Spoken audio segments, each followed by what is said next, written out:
2:09 a.m., somewhere over the eastern Mediterranean. Altitude: 50,000 feet. The sky at this altitude is a different substance than what people on the ground call sky. It is closer to space than to atmosphere. A deep indigo vault that presses down on the canopy of the aircraft from above, with a weight that instruments measure but the human body can only intuit. The temperature outside the fuselage is -63 degrees Celsius. The stars are hard and unblinking and completely indifferent. Below, the curvature of the Earth is just barely visible at the edges of the horizon, a reminder that what is happening tonight is not a local event. It is a planetary one. Inside the B-2 Spirit bomber, the mission commander and the pilot sit side by side in a cockpit that is, by the standards of military aircraft, remarkably quiet. No afterburner rumble. No vibration from turbulence the aircraft does not acknowledge. The B-2 does not fight the air. It negotiates with it, gliding through on a radar cross-section the size of a large bird, invisible to every sensor system that Iran has ever purchased, built, or reverse-engineered.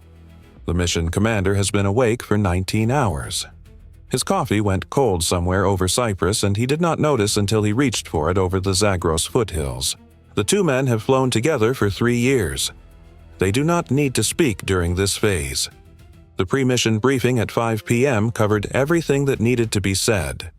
They absorbed the imagery of Fordow, the maps of the Iranian air defense coverage, the deconfliction corridors, the contingency procedures if the aircraft lost its stealth advantages due to a systems failure in contested airspace. They sat in a room with 12 other people and listened to the intelligence officer describe the target in precise, measured language that deliberately removed the weight of what they were about to do. This is a skill the profession cultivates in everyone involved, from the targeting analysts to the crew chiefs to the pilots themselves. The weight is still there. It simply waits for quieter moments. The pre-flight at Whiteman had taken 4 hours. The ground crews worked through it with a precision that bordered on ritual. Every panel opened, every seal inspected, every interface between the aircraft and its weapons checked and documented. The GBU-57 Massive Ordnance Penetrator bombs had been loaded the previous evening under tight security protocols. 4 bombs, 2 per aircraft, each one installed with the careful attention that its lethality demands. When the mission commander walked around the aircraft for his final visual inspection, he placed one hand briefly on the fuselage near the weapons bay. Not a ceremony, just a human habit, touching the thing that will carry you. There are 2 B-2s flying tonight. They are operating under MCON Alpha, which means total electromagnetic silence. No radar emissions. No data link transmissions. No communications of any kind that could allow Iranian electronic intelligence systems to triangulate their position. The aircraft know where they are because the inertial navigation system and the GPS receivers are passive receivers, not emitters. They take information from the world without giving any back. In this way, the B-2 is the operational embodiment of a principle that has defined American air power philosophy for 30 years. The invisible hand is the decisive hand. The mission tasking document, loaded into the weapons management system at 9 p.m. during the pre-flight cycle, identifies 2 aim points. Both are underground. Both are in Iran.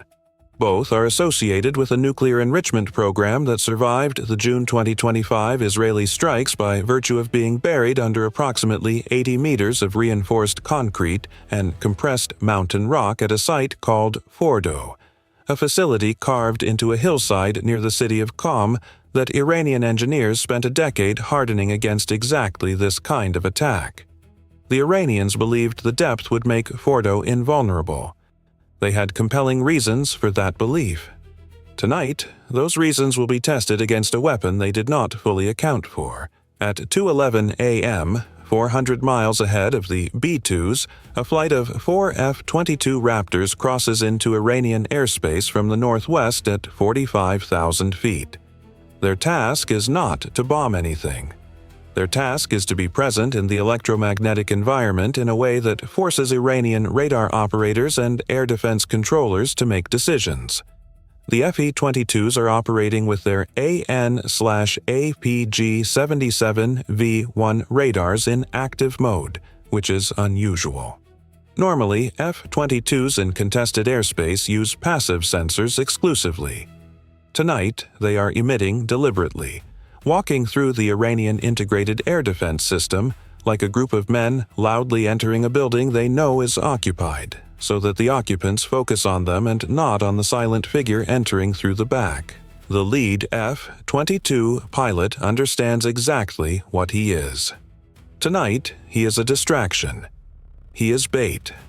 The entire operational value of his 4-aircraft formation is measured not in targets it will engage, but in the radar operators it keeps occupied, the fire control systems it forces into active emission, and the command attention it draws away from the central plateau where the B-2s are running their bomb line. Flying bait requires a different psychological posture than flying a strike. You must be visible enough to be threatening but survivable enough to keep drawing attention. The F-22 is arguably the only aircraft on Earth capable of threading that needle at this range and against this specific air defense network. Its radar cross-section in active emission mode is still smaller than a conventional fighter in passive mode. It is loud and it is quiet at the same time.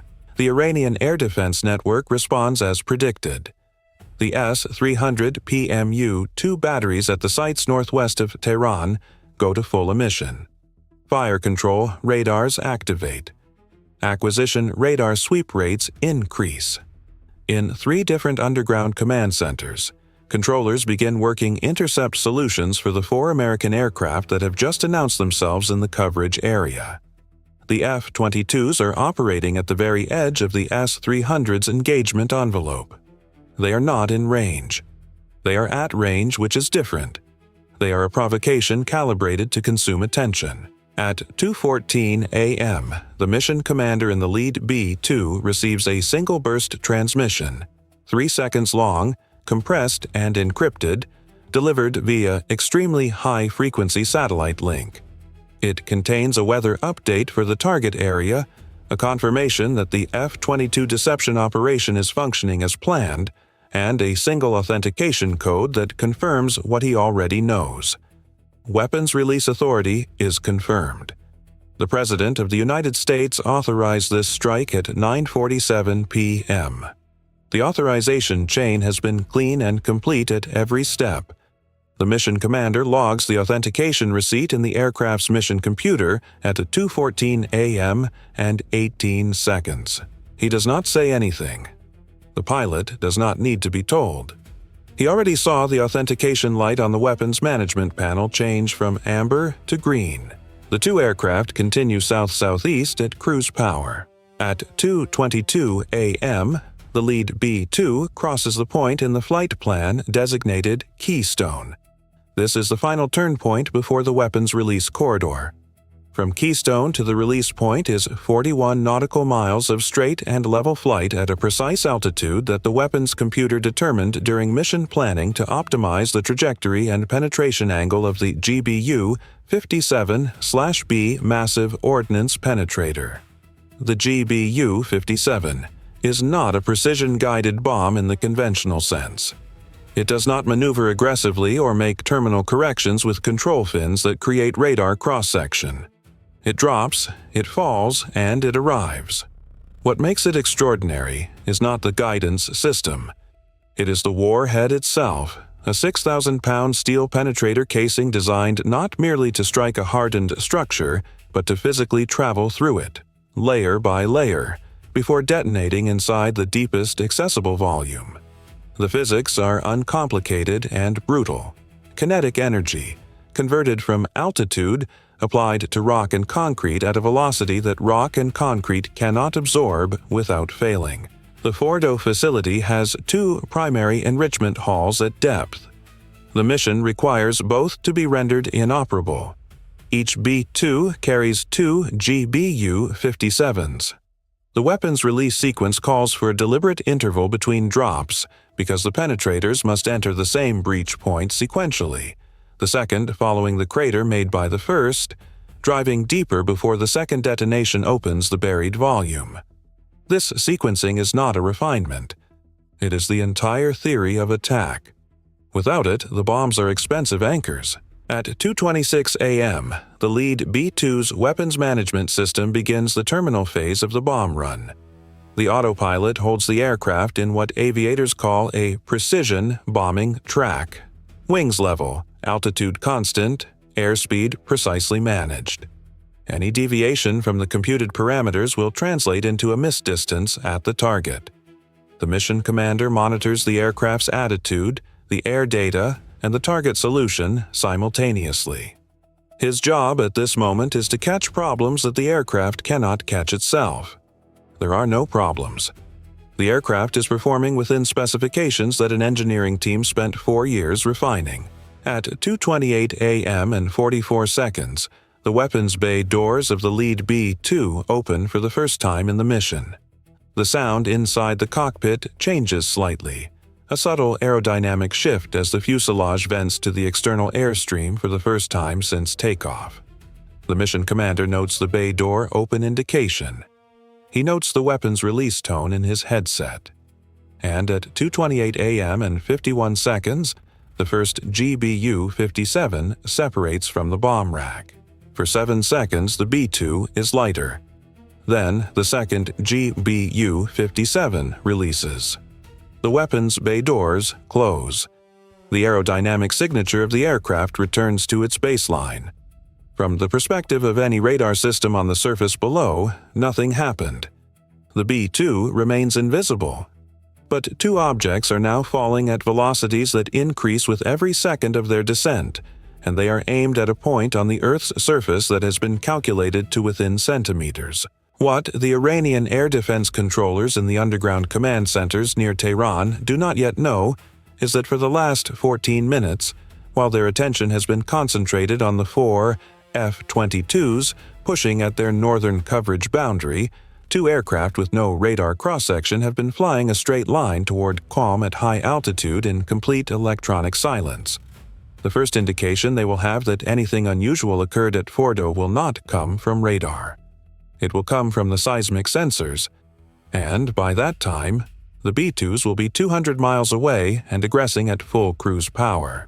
The first GBU-57 impacts the surface at the Fordow facility at 2:29 a.m. and 58 seconds. The penetrator does not explode on contact. It drives.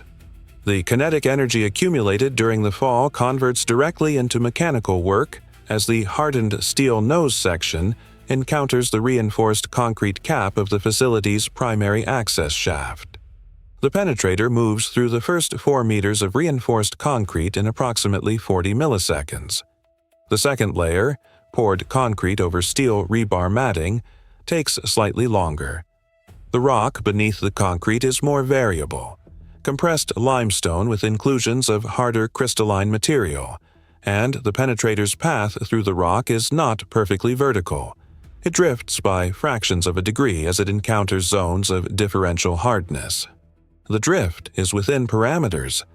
At 2:30 a.m. and 02 seconds, the first GBU-57 reaches its designed burst depth and detonates. The underground chamber that was Fordow's primary enrichment hall ceases to exist as a functional structure in approximately 0.3 seconds. The blast overpressure propagates through the rock in all directions simultaneously, collapsing adjacent tunnels, fracturing the load-bearing structure of the secondary access routes, and transmitting a seismic pulse that Iranian geological monitoring stations will classify as a magnitude 3.1 earthquake with an epicenter 7 kilometers northeast of Qom. The second GBU-57, following the trajectory of the first through the opened crater, detonates 11 seconds later at a depth that the weapons system computed would reach the secondary enrichment hall. The second B-2, arriving at its release point 43 seconds later, repeats the sequence against the backup power and ventilation infrastructure that the facility's engineers had constructed as a redundancy layer. Without ventilation, Without power distribution and without the structural integrity of the primary hulls, the question of what enrichment equipment survived the first two impacts becomes academic. At 2:31 a.m., the Iranian air defense net experiences a collective moment of cognitive disruption. The seismic sensors report a significant underground event in the Qom area. The 4 F-22s to the northwest, which had been the entire focus of the air defense controller's attention for the past 17 minutes, have begun to egress. The radar coverage over the central plateau shows nothing. The communications from the Fordow facility have gone silent. But facility communications go silent for maintenance regularly, and nobody has yet connected the seismic event to an air attack, because the integrated air defense system has detected no aircraft. There are no aircraft on their screens. There were never any aircraft on their screens. This gap, this operational confusion, lasts approximately 4 minutes and 20 seconds. It is the most important 4 minutes and 20 seconds of the mission, because it is the window during which the two B-2s must be far enough from the target area that even if the Iranians correctly characterize what has happened and launch a maximum effort air defense response, the geometry of the intercept problem will be unsolvable. The B-2s are already aggressing. They are already invisible. They are already over western Iran and heading toward Iraqi airspace at the highest cruise speed the mission fuel state permits. At 2:36 a.m., the Iranian Aerospace Force issues its first internal alert that Fordow has been struck by an unknown weapon system. The word used in the alert log is unknown because no launch aircraft was tracked, no inbound ballistic trajectory was detected by the early warning radars, and no weapon was observed by any sensor in the Iranian integrated network. The alert is classified at the highest level. The Aerospace Force commander will spend the next 6 hours trying to explain to his chain of command not merely what was hit, but how it was hit by a force that apparently does not exist. The confusion in the Iranian command structure in the hours following the strike is a study in the psychological impact of an attack that leaves no forensic trail. A conventional airstrike leaves craters with identifiable ballistic profiles, radar tracks that can be reconstructed from recorded data, electronic emissions that allow analysts to characterize the attacking platform. Fordow has craters that entered from directly above with a penetration angle consistent with a bomb dropped from very high altitude. The seismic signature is consistent with ordnance detonation, rather than structural collapse from natural causes. But there are no radar tracks, no aircraft, no missile launch signatures. The Iranian radar network, which was actively processing data throughout the window of the attack, has nothing. The targeting cell responsible for Fordow in the Iranian Aerospace Force Defense Plan spent months wargaming the possibility of a U.S. strike on the facility. They modeled strikes by cruise missiles, by F-35s operating from regional bases, by submarine-launched weapons. They did not adequately model an attack by an aircraft that their radar cannot detect, carrying a weapon designed specifically for the depth of their bunker, flown from a base outside their contingency planning radius. The morning brings satellite imagery to every intelligence service on Earth with collection capability over central Iran. The analysts who study that imagery will reach the same conclusions independently. Fordow's primary enrichment infrastructure has been catastrophically disrupted. The political and strategic implications will be debated in every capital that has a stake in the question of Iran's nuclear program. But in the immediate hours after 2:29 a.m., none of that debate has begun. There is only the silence from Fordow, the seismic records in Qom, and an Aerospace Force commander who cannot answer the most basic question his superiors are asking. Who did this and how? The F-22s land at a forward operating base in the early morning hours. The lead, F-22 pilot, who spent 17 minutes flying an aggressive electromagnetic deception pattern while simultaneously managing 4 aircraft in restricted airspace against one of the most capable air defense networks in the Middle East, writes 5 lines in his mission debrief. He describes the deception pattern as executed as briefed. He describes the Iranian response as within expected parameters. He describes the egress as uneventful. Professional detachment is a tool, not an affect. He has been using that tool since he was a second lieutenant.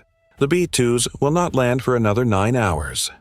Their flight home crosses 3 oceans and 2 fuel brackets requiring airborne refueling from KC-135 tankers that have been holding at pre-planned tracks since before the B-2S took off. The mission commander hands the aircraft to the pilot during the second refueling and closes his eyes for 40 minutes. He does not sleep exactly, but he crosses a threshold where consciousness and something resembling rest meet in the middle. By 7 a.m., U.S. Strategic Command has received the first overhead imagery assessment of the Fordow site.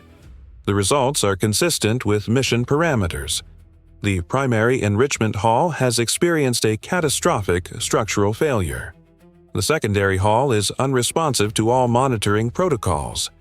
The ventilation and power infrastructure has been rendered inoperable. The assessment team notes that the equipment within the primary hall, the IR-6 and IR-8 centrifuge cascades that Iran spent 15 years developing, and that represented the core of the nation's uranium enrichment capacity, cannot be assessed by imagery alone because the imagery shows only collapse. What the imagery cannot show is how much enriched material was moved before the strike. This is the question that will drive intelligence collection efforts for the next 18 months. The cost accounting for this mission is different from the artillery exchange over the Persian Gulf. No interceptors were expended. No escort aircraft were engaged. 3 sailors were not injured. A destroyer's communications relay was not punctured by a fragment.